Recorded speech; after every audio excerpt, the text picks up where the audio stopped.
Hello, welcome to Editor's Pick, a War Elephant podcast, episode 21. I'm your host, Ian, and with me I have my fellow host, Jaedon. Hello. Today we're talking about media bias, propaganda, and Bulverism. For any C.S. Lewis fans in the audience, you'll recognize Bulverism from his famous essay collected in God on the Dock and other places, but that's actually near the tail end of this episode. We're going to start by reminding everyone of our episode last week when we talked about the crowdfunding income generation site OnlyFans, which is primarily known for people posting sexually explicit or pornographic work on that website. And we started off looking at a couple of pieces from legitimate news sites, including ABC, which were functionally marketing pieces. They were attempting to recruit people and give consumers of those sites a guilt-free context. They were trying to say ethically sourced pornography. And I thought that was something that we could probably look at more, not in terms of OnlyFans, but our founder of the War Elephant, Jon Davis, wrote a really excellent article that will be in the show notes about how schools teach children and how that it's often propagandistic. And actually, Jon points out that it's not necessarily wrong to try to inculcate values, which is sort of the positive side of propaganda. But we also should be teaching people to ask critical questions, teach critical thinking about the media, to recognize propaganda, to recognize what values are being put forward, and whether you agree with those values or not, whether making a strong case for those values or if it's simply an attempt to smuggle in values that you don't agree with through emotional appeals, which is, of course, the negative definition of propaganda. So this is also in some curricula called media literacy. It's sometimes called critical thinking. Sometimes it's called analysis or media analysis. It's a lot of what we do at the War Elephant, especially when we're talking about articles from a liberal perspective. But I think that conservatives also need to recognize biases that come from a right-leaning perspective as well, because just like the left is not a monolith, the right is not a monolith either, and there are things that people on the right disagree with each other about. But the first thing that Jaedon and I were really talking about before we got started was the question of objectivity. The idea that you can have a perspective outside of your own biases, that you can have some kind of access to truth in a way that transcends your own perspective. So, Jaedon, what do you think about the concept of objectivity? It's kind of an interesting subject. I've always strived to be objective and as least biased as I could possibly be. And I want people to strive for that in general. But I do wonder, and as things keep going today, I wonder how possible that really is. Because on one hand, there's a lot of people that are intentionally subjective. They are intentionally trying to hide the objective truth.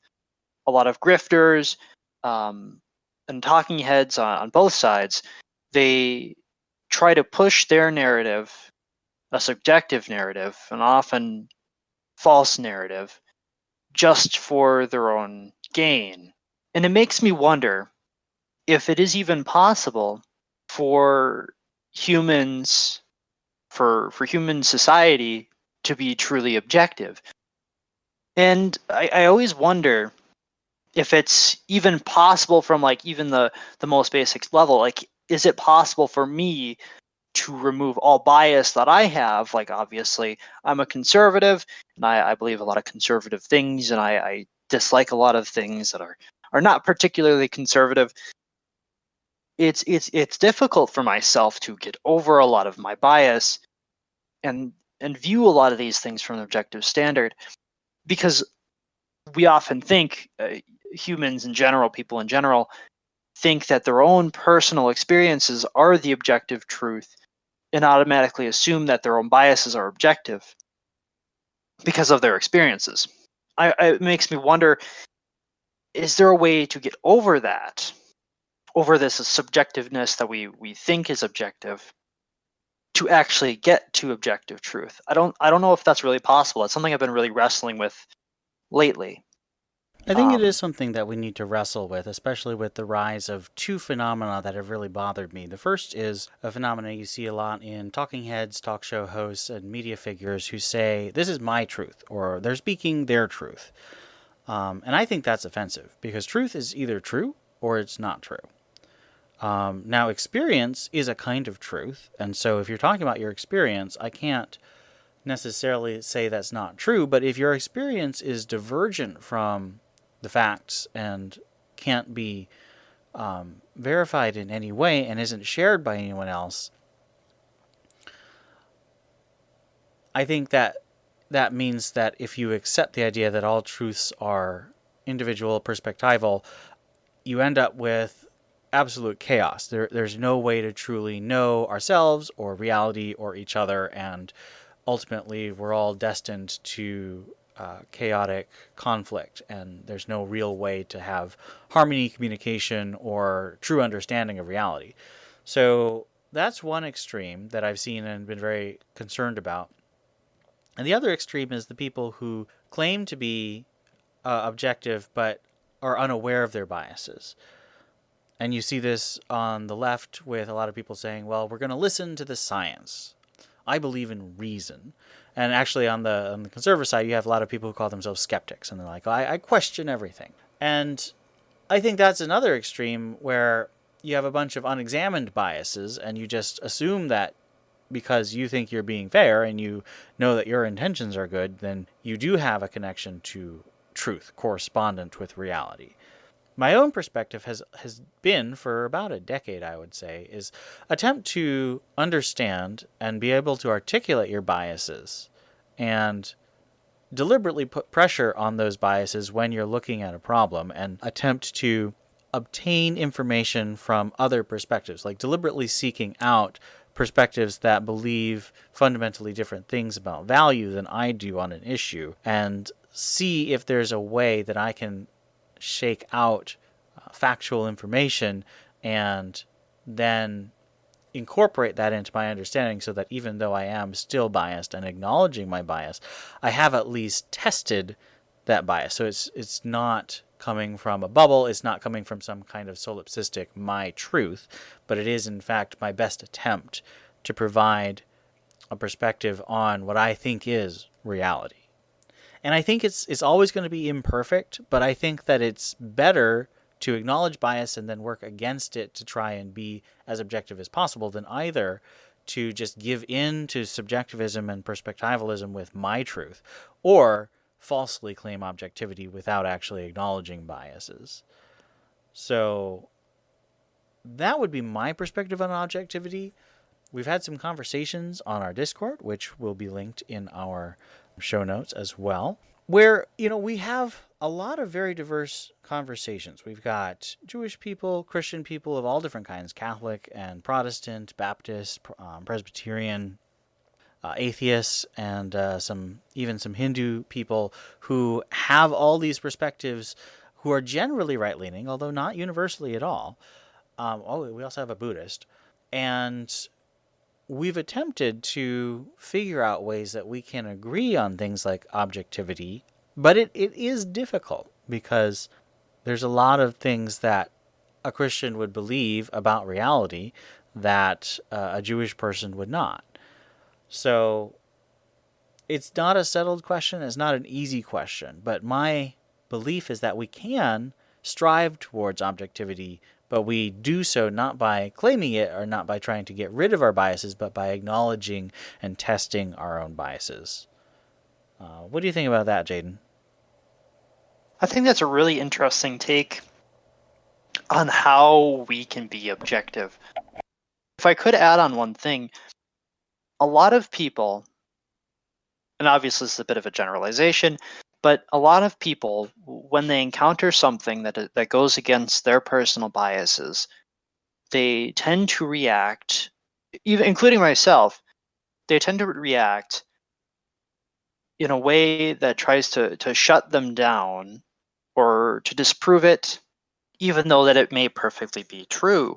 I do think that's something that prevents us from viewing something objectively. Obviously, after an initial encounter with opposing information, we digest it and we think about it and we try to fit it back into our new viewpoint of the world.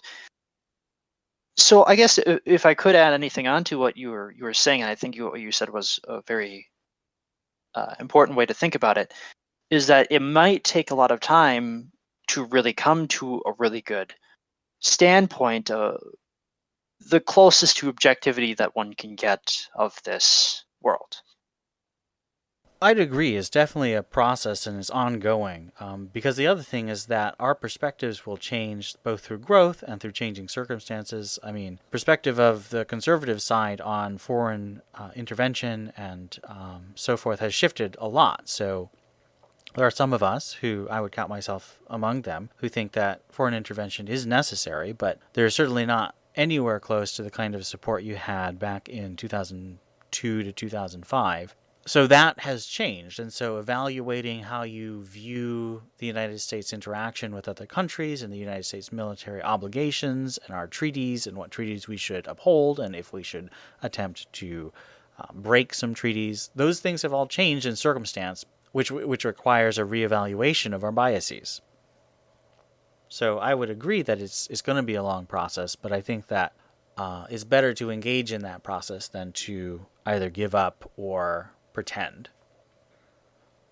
And that brings us to the question of Bulverism, which, as I said, is a concept from the C.S. Lewis essay collected in the anthology God in the Dock. It's a really excellent collection of just thoughts on all kinds of things, mostly, of course, religious, but there's a bunch of stuff that's just linguistic or philosophical or war-based because, he lived through World War II, so there's a lot of stuff related to his experiences in that. Interestingly, even though he is a World War I veteran, he didn't write a whole lot about that, possibly because it was so traumatic. Bulverism is easily summed up by an anecdote that Lewis invents about a boy watching his parents argue, and the mother ends the argument by saying, "You only say that because you are a man." And we'll link to the Wikipedia article about Bulverism in the show notes as well. But if you think about, you say that because you are a man, or if you just insert a blank there, you say that because you are a Christian, an atheist, a conservative, a liberal, a man, a woman, a transgender person. If you say that because of some underlying condition, rather than because you believe that to be true, that is Bulverism. And I think that it's a double-edged sword. I think it is not an argument to say, well, you say that because you are a conservative. That's not an argument. That's just saying what you say is something a conservative person says. Not an argument. You're assuming that conservative people are wrong, but you haven't made an argument. But that goes for a conservative analysis of a liberal person. So, if I hear someone saying, well, of course, opposition to abortion is only because of a desire to oppress women and control their sexual behavior. And I say, well, you only say that because you're a liberal, or because you're a feminist, or even because you're a woman. I haven't made an argument. I've merely stated that I think there is bias. But bias isn't disqualifying.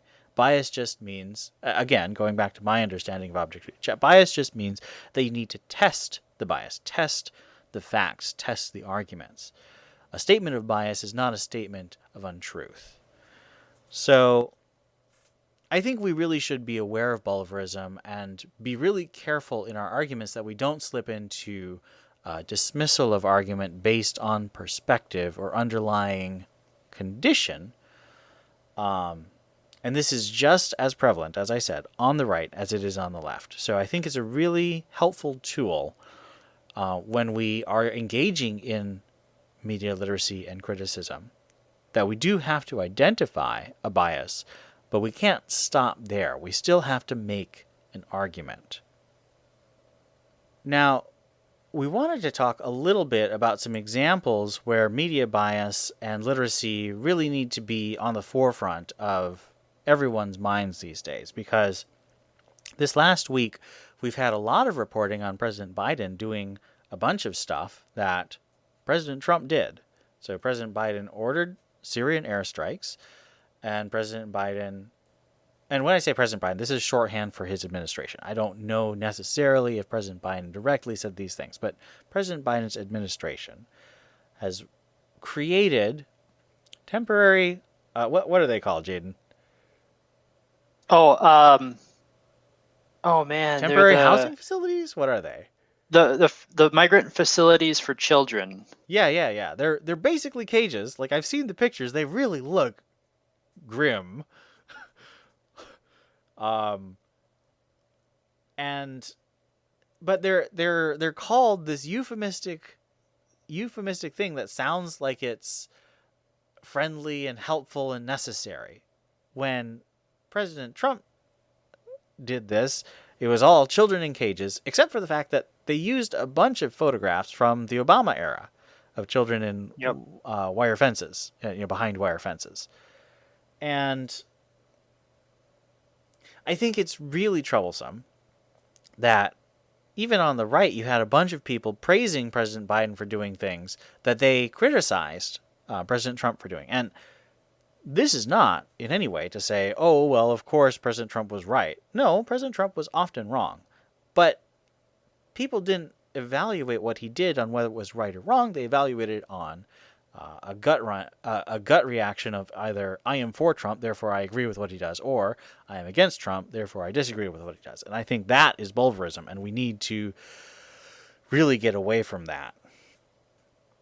So this is going to be a bit of a shorter episode because we're trying to do podcasts on a single topic where we really dig more deeply into it. But this topic, I don't think quite merits a full 30-minute exploration, at least not currently. You could, of course, bring up lots of specific examples, and we would love to hear from you in the comments.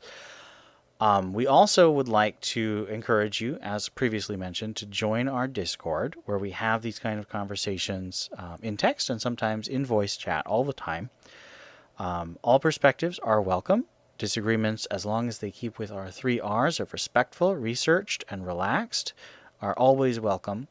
And we would love to see you engaging with us, disagreeing with us, and possibly coming on and telling us where you think we're wrong. Any other thoughts on your mind about media bias, propaganda, and Bulverism, Jaedon? Well, let's just say I'm sick and tired of all the lies. Well, that's about it. I'm about a decade older than you are, and I've been seeing the lies since President George W. Bush. And just like President Trump and President Obama, I didn't agree with everything that President George W. Bush did, but I saw the lies firsthand. And I saw the lies in the John McCain and especially in the Mitt Romney campaign when our current president said that in his economic policies, Mitt Romney wanted to put black people back in chains. And I still think that is unacceptable. So the lies have been going on forever. Where there is power to be had, there will be untruths be told to hold on to that power. So it's our job to identify the untruths, to seek the truth as best we can, and I hope we've laid out some of the tools that we can use to do so in this episode. I hope that we'll see you again next week. You can download this episode as an audio on various platforms. Please go ahead and leave us reviews or comments or ask to come on so we can talk to you about it.